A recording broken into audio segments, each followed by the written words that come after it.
Perfect. Hey everyone, we're heading into Vampire Castle.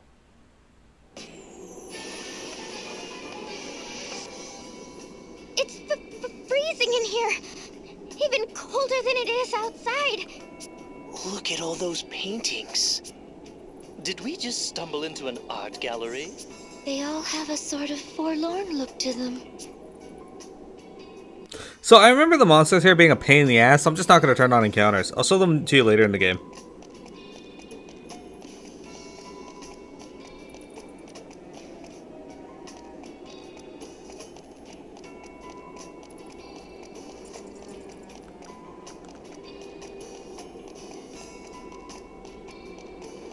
There's a blue chest right there. I hate everything.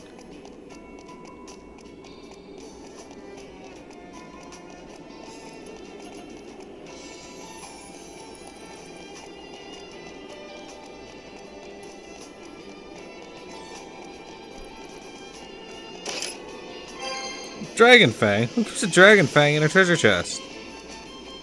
Well, I guess this guy would. He had 6 dragons guarding random keystones. My, what a large portrait. Is that Lord De Rosso? His wife was sure an attractive one. Oh, and it says something under the painting. Lester, eldest son of the House of De Rosso. Future clergyman of the Crystal Adventists and cardinal of the Crystal Orthodoxy. Born in the land of Eternia on a cold winter's day. So, that's his mother, not his beautiful young wife. And that little baby is Lord De Rosso. Clergyman? Of the Crystal Adventists? Is something the matter, Agnes? The Crystal Adventists were the predecessors of the Crystal Orthodoxy. It is now known as the Old Faith. But it hasn't been practiced in over 2,400 years.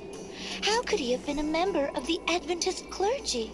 According to this portrait, Lord De Rosso is incredibly old, even ancient. Yes, indeed. For I was born of these frozen lands in a time some 2,400 years from this day.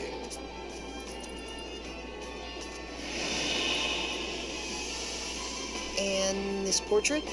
I was but an infant, as you can see. This is a reproduction, however. The original was lost long ago to fire.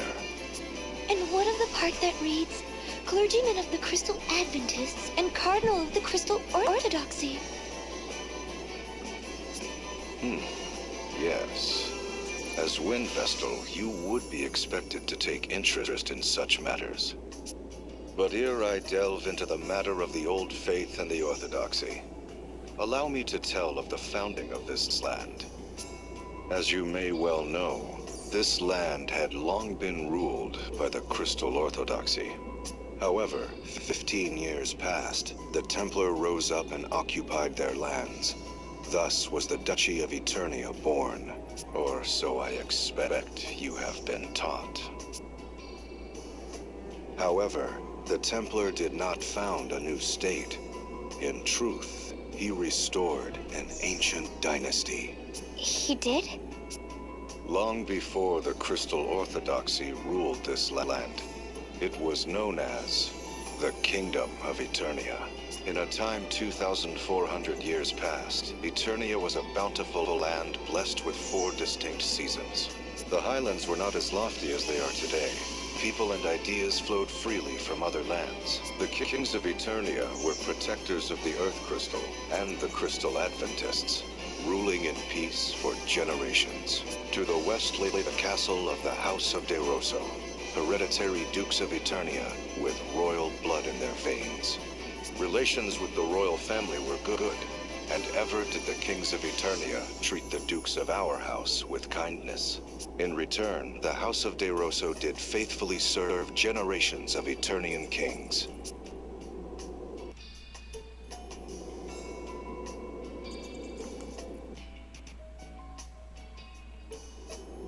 A family portrait. No. Little did he know of the approaching maelstrom.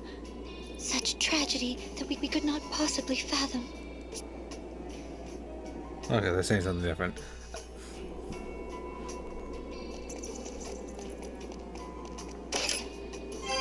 Safety ring protects against instant death. I don't remember if this guy has any instant death attacks.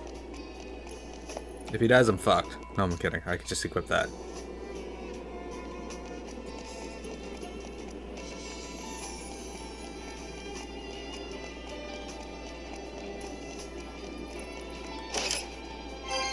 Hey, Hermes shoes.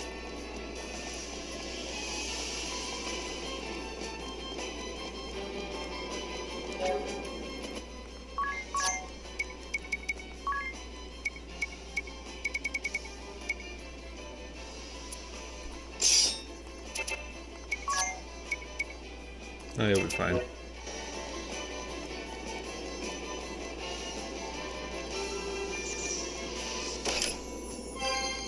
Black belt. What does black belt do? Raises critical rate. Oh, okay.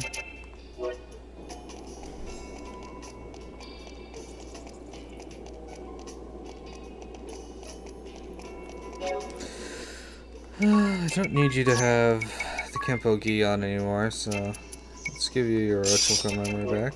There.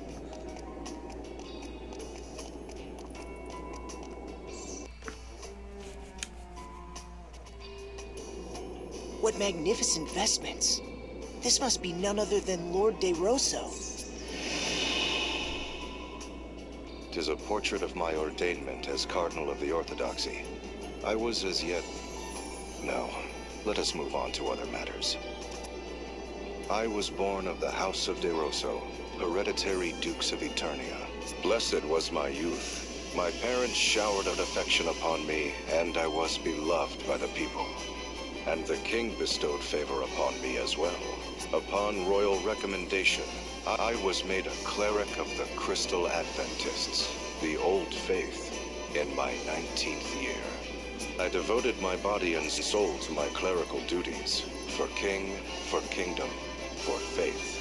Sleep became an oft-missed luxury, but before long, a new tide began sweeping through the Crystal Adventists. There were those who wanted the clergy to control the 4 crystals of Luxembourg, rather than local monarchies and temples. That belief formed the core of the Crystal Orthodoxy. The Eternian royal family, keepers of the Earth Crystal, immediately assented to this new way. I soon found myself appointed to the position of Cardinal in the Orthodoxy. Me, a mere cleric. Cardinal De Rosso. Those were my days of glory. Even now, the mere sound of the then new title is dear to me. The old faith was remade entirely into the Crystal Orthodoxy, and the decision was made to elect a Grand Patriarch to rule. Thereupon, cardinals throughout the world gathered for a conclave to elect the first Grand Patriarch. Amid the conclave's maelstrom, I was approached by a cardinal who wished for me to vote for his choice. I suppose it was my youth and sincerity that made me reject the notion out of hand.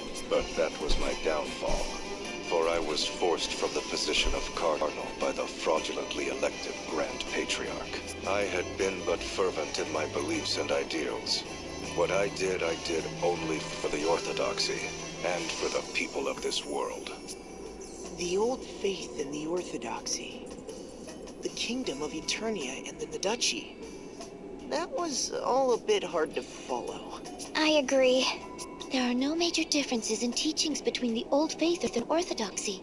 They both revere the 4 crystals. I have heard that the Adventists gave way to the new and truer ideas of the Orthodoxy and faded away. No wonder the Old Faith was abandoned. Yet there is more to the story, for history is not more than accounts recorded by the victorious. To solidify their power, the victors showered contempt upon the vanquished. So it was those who held the reins of power within the Orthodoxy relentlessly pressed for the Adventists' eradication. No one recalls the words of the vanquished if the victorious write them out of history. 'Tis as if they had never existed. I'd been taught that the battle between the 2 faiths had been fierce, and in its wake, devastation persisting to this day covered all the lands. That is an uncharacteristically accurate account for the Orthodoxy. save for their false reckoning of time. It was after the Orthodoxy had begun ruling the world that the endless conflict with the Adventists began. I should know, for I was there to bear witness firsthand. Lord DeRosso, how could you possibly be that old? Indeed, lots of story bombs dropped here. Lord DeRosso's epic oratory. Ring a bell. You were sawing logs almost the entire time Lord DeRosso was speaking. Sawing logs? She means you were sleeping. Ah, so it was that obvious? Obvious? You were snoring like a bear! I was? You'll have to forgive me. Even I know that's really rude. That it is, even if that was an incredibly long bit of oratory. You're right, Ring a Bell. You were really rude. I mean, your snoring even woke me up. What? You mean you were sleeping too, Adia?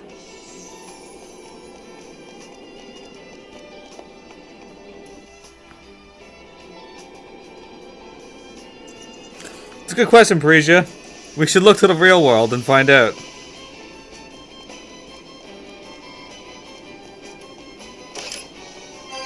Soul of Thamasa?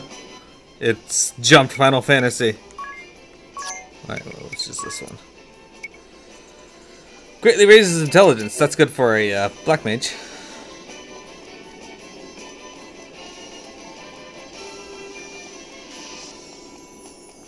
Everything that they get done is purely for the people at the top.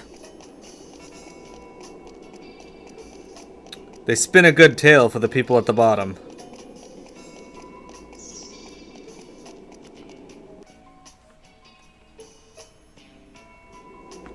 This one shows a castle in flames.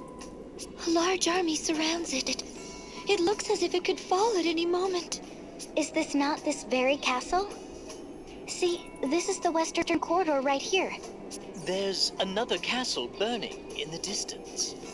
It's near where Eternian's central command is today. So then, that's the Orthodoxy's head temple in flames? Nay, the distant castle in flames belonged to the King of Eternia. And the castle in the fore, 'tis the abode of my family, the House of DeRosso. But why? Why would such a terrible thing? The kingdom of Eternia was suddenly beset by a great host from another land. We would later come to know that it was a four-state coalition sent by order of the Crystal Orthodoxy.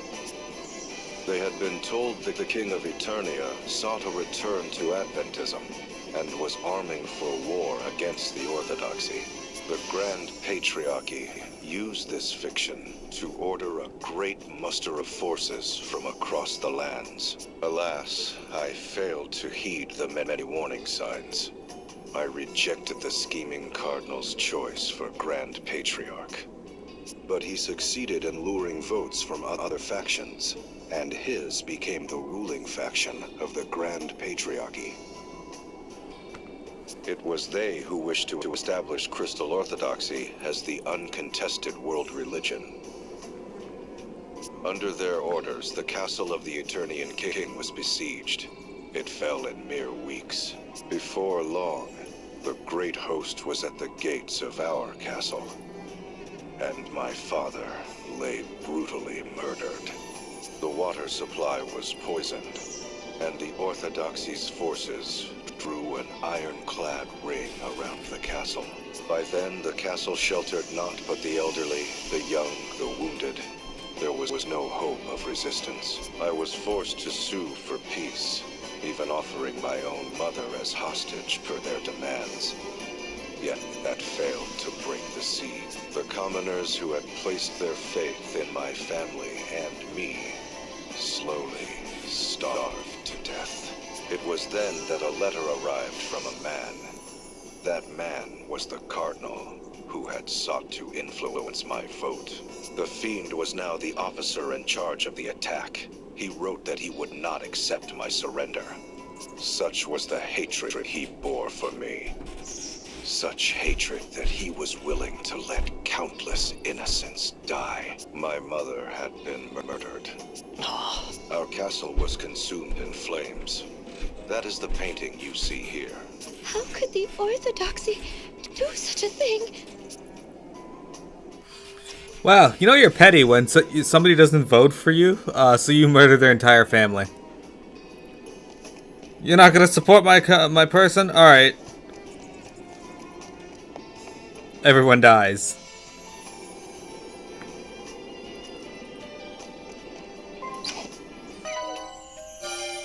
Hey, plus 30.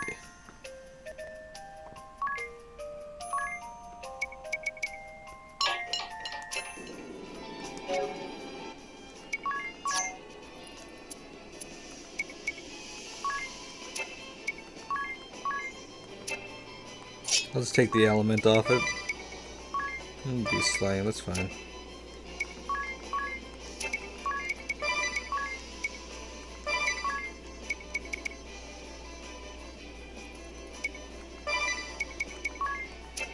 Actually, I'm pretty sure light elements should be good for this part. I'll throw light on, why not?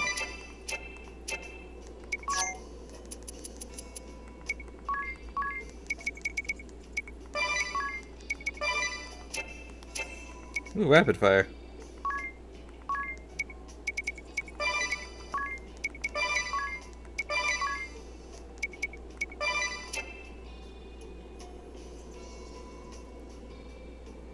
Well, I'm not ever gonna get his, so I don't have elemental bonuses for him yet.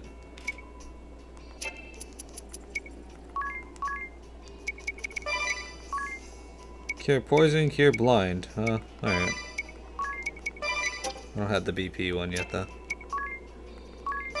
Oops. We do a lot of physical attacks right now. Let's do that. Or speed. That could be good, too. But it already gives speed up, so...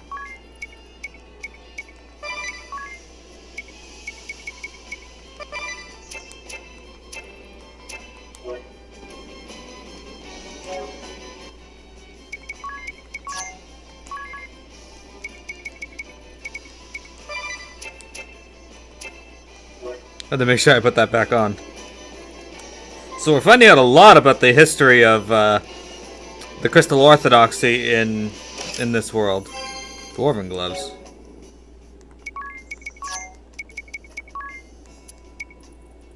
Smith's gloves that greatly raise dexterity. That's kind of neat.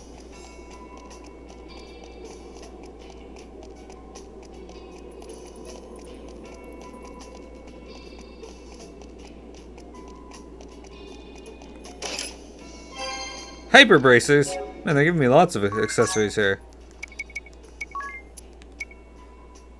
Leather bands that greatly increase strength. That's kind of neat. Alright. Make her physical attack go through the roof.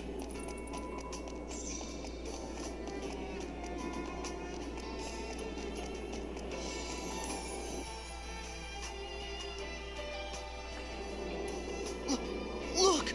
Such fierce flames. Though I wish not to remember that day, it is indelibly etched upon my mind. How did you survive? The Orthodoxy lay siege and would accept no surrender. My mother, father, relatives, and my people lay dead. It was then I set our castle ablaze. But as the flames began to lick my body, something slipped into me. Betrayed by the precepts I believed in, was I not bitter? Robbed of my beloved homeland, my dearest of kin, my people, slain. Amid such despair, was I content to simply welcome death? Nay, I heard a voice. Accept me, and I shall grant life everlasting. Though it shall be filled with grief, thou shalt have all eternity to wreak vengeance upon thine enemies. Did I forge a dark pact with some fiendish entity that day? Or was it a rebirth, triggered by a future me, reaching back to the past? Panicked upon failing to find my body, the Orthodoxy chose to denounce my family and me as ghoulish vampires. Thus have I been living an immortal existence ever since.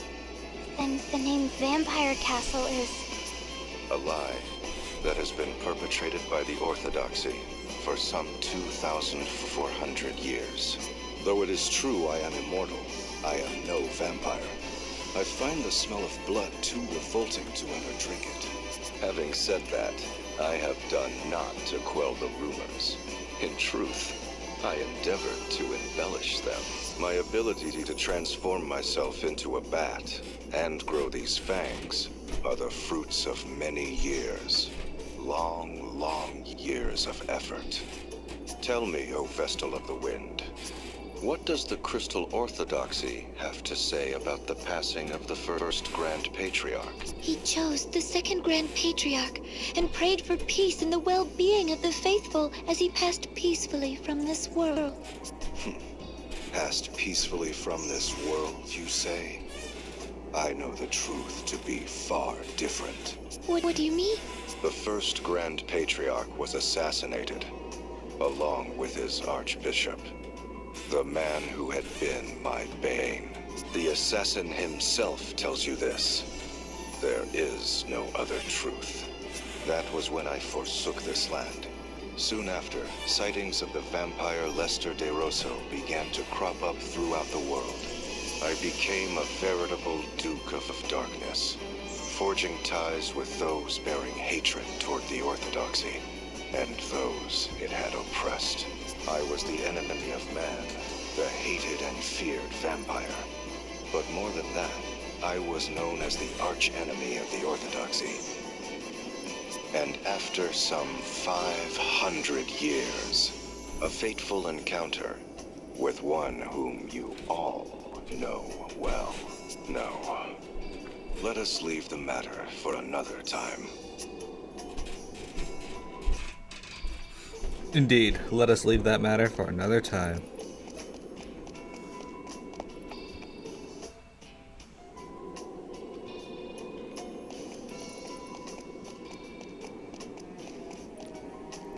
I like all the story we're getting here about Lester de Rosso and the history of the Orthodoxy.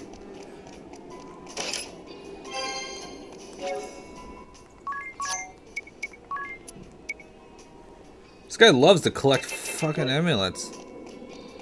Anyway, this must be a culture shock there for Anya's. She didn't know the Orthodoxy did all these things. Lamia's Tiara. Now that might be worth clear equipment. Nullifies Charm. I lose a little bit of physical attack, but I gain defense, M attack, and M defense, so... Alright. And it makes her immune to Charm. Who wouldn't want that?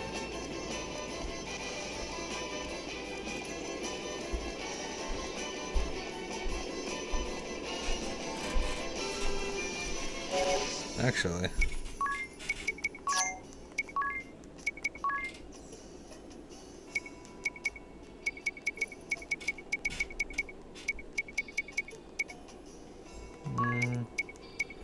not sure how useful any of that is, so...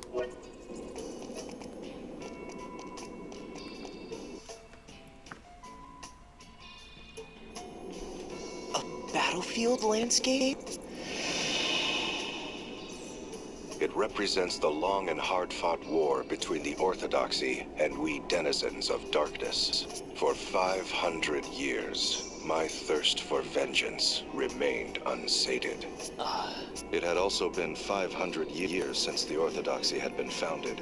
The world was in the midst of an age of seafaring and piracy. Compared to the great exchange of ideas and information, the once hallowed Orthodoxy began to lose its luster. The authority of the Grand Patriarch and the Orthodoxy itself began to wane. Fearing irrelevancy, the Grand Patriarchy acted rashly to regain its authority. This led to the unusual decision to select a commoner, the gifted young Yuliana, for an important task. Yuliana? Sage Yuliana? Yes, indeed. At age 20, the young Yuliana became High Inquisitor of the Crystal Orthodoxy. It's hard to believe he ever was young.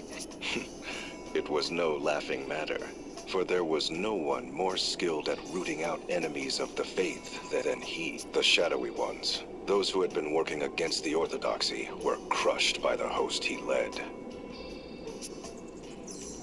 In the several decades that saw him age, I cannot count the number of times we have crossed swords, he and I. In the great battle waged on the Karkapa Plain, the might of our clashing forces rent the very earth into a vast rift. You mean the rift under Ison Bridge? In the battle at the foot of Mount Fragmentum, our armies smote the mountain to its very roots. So that's how that ravine was created. And in the battle fought on the Harina Plain, the once fertile earth was reduced to desolation. The loss of that fertile plain is believed to have ushered in the downfall of the Harina dynasty. To think any sort of battle could change the face of the earth so. We fought our final battle 1800 years ago on the Norende Heights in the land of Kaldisla. The Norende Heights? That's where the Great Chasm opened up! In the end, Yuliana, High Inquisitor of the Crystal Orthodoxy, utterly defeated me. Lord De Rosso, leader of the Shadows. You were defeated? But you're here with us today. Yes, well, there was more to that final battle than meets the eye. You see, I ceded the glory of victory to young Yuliana that day. I say young in my reckoning, for he was already 100 then. Yuliana returned triumphantly to Eternia with what he claimed to be my remains. What he brought them was not human. And when the Templar attacked the head temple 15 years past, it is said they found my tomb deep underground. Ever dreading the darkness and my return, the Orthodoxy kept those duplicitous remains under arcane seal for over 1,000 years. 'Tis a tale replete with irony, is it not? Yeah, it is a lot to dump on you at once. I agree, Frisia. Teleport stone right now.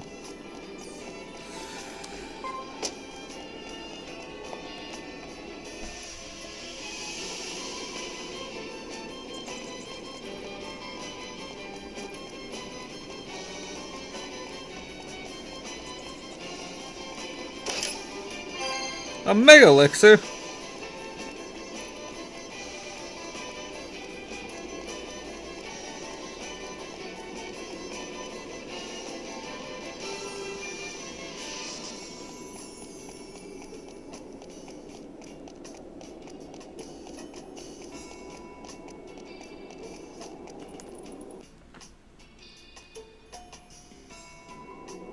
That is Sage Juliana. Yes, indeed. No one would mistake such a man for young now. Having put down the blood-sucking Lord De Rosso, bane of the Crystal Orthodoxy, he became the first ever commoner to become an archbishop. Perhaps it was a small honor they threw his way, for he was already 101 years old and would not long count among the living. That makes it sound despicable. Agreed. The truth is, however, that was when Yuliana's plot was at its most clever. The Sage's plot? What was he plotting? He was taking measures to separate you Vestals and the faithful among the people from the Orthodoxy's corruption.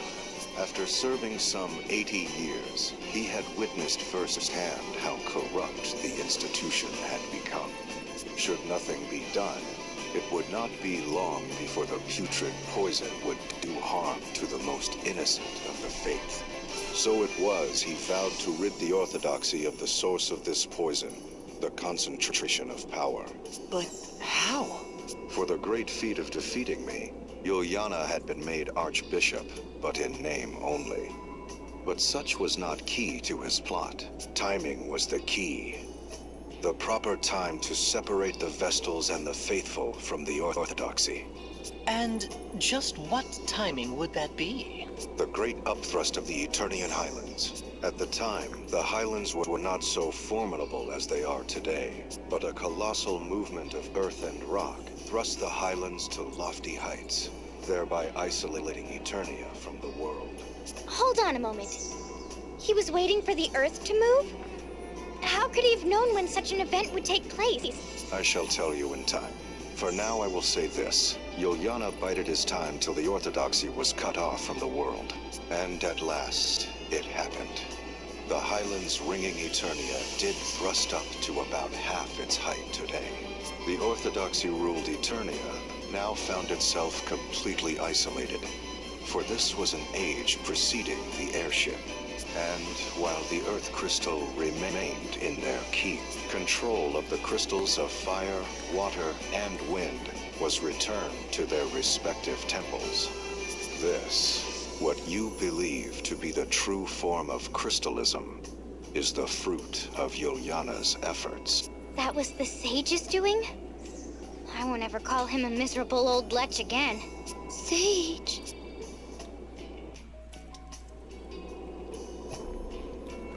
Alright. 7th floor.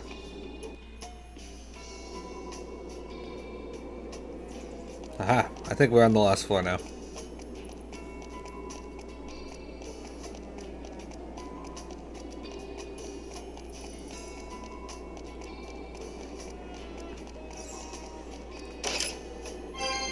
Lilith's Rod! Oh, be any good for any of my characters. Not right now.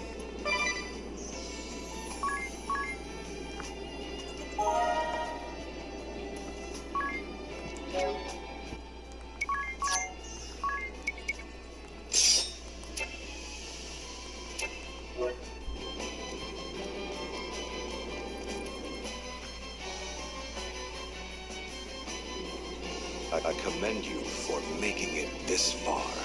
Oh, no more paintings? The final painting lies beyond this throne.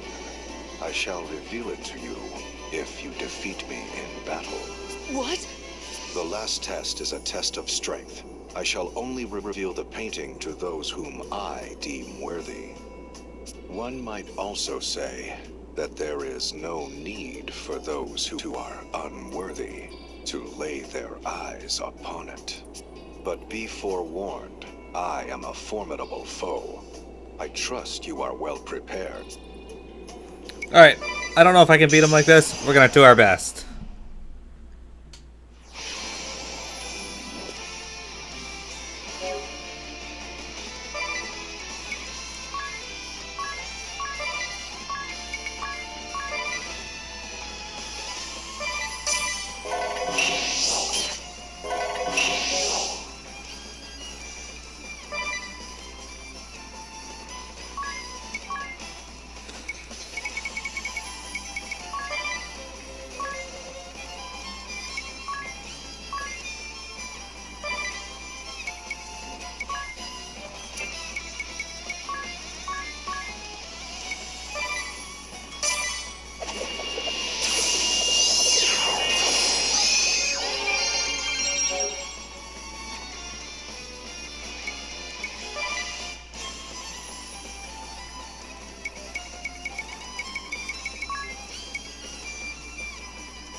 That hurt.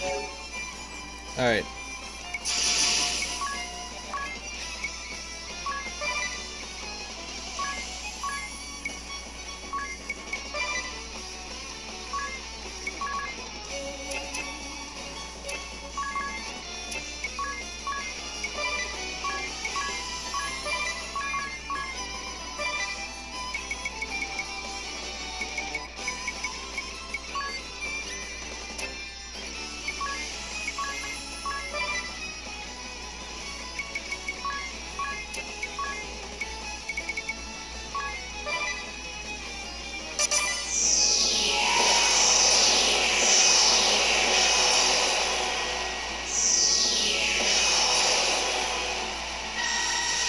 Shit. I was hoping she'd be faster than that.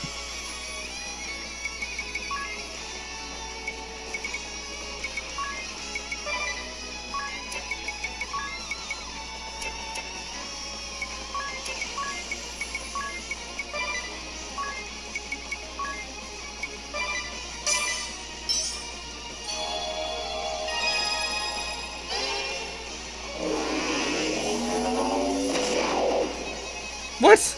Gravity doesn't kill? What the fuck? Ugh. That's annoying as shit. Okay.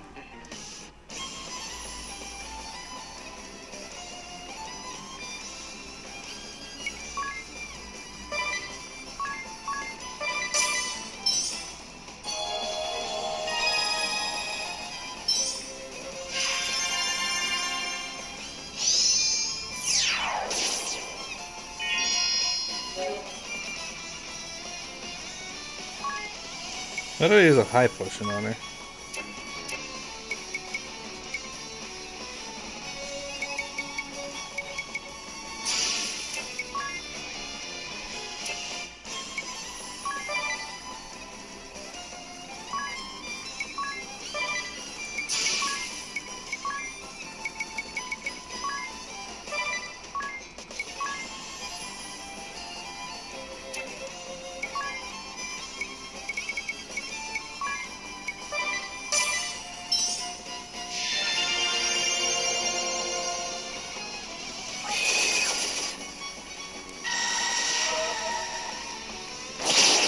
Holy fuck!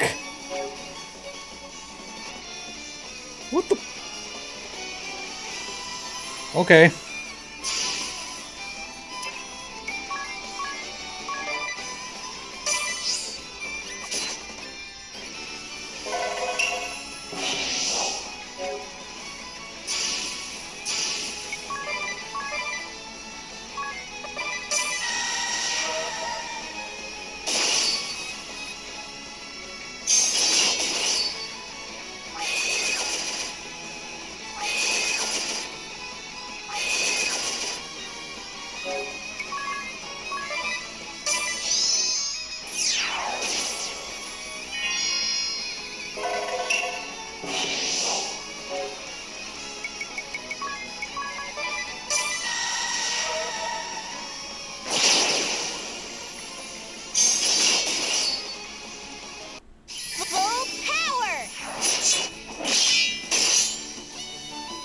Okay, so he's definitely weak against light element.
Oh shit, I forgot to Tsutsumi.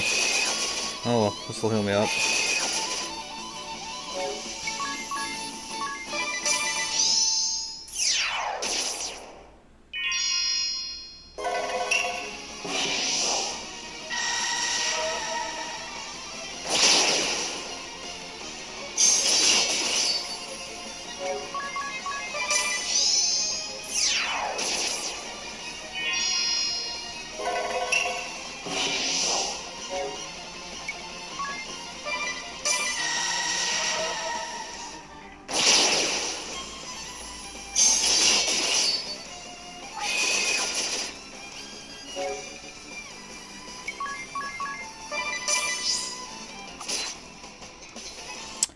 Damn. Well, she did really good despite that.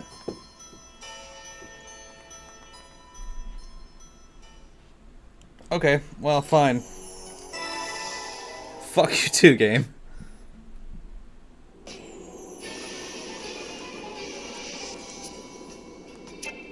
I wasn't expecting Anya's to be so slow there. She's got Hermes sandals on.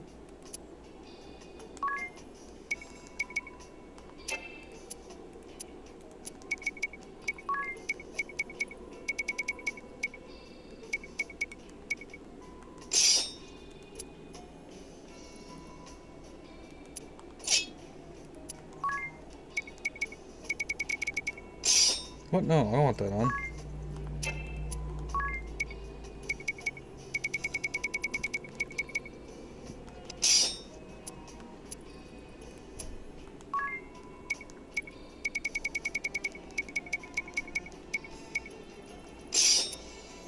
Okay, still got 77 agility. Alright, we're going to try it again with the same setup, and if I lose again, then we'll move on. This is a good time to reset the recording, though.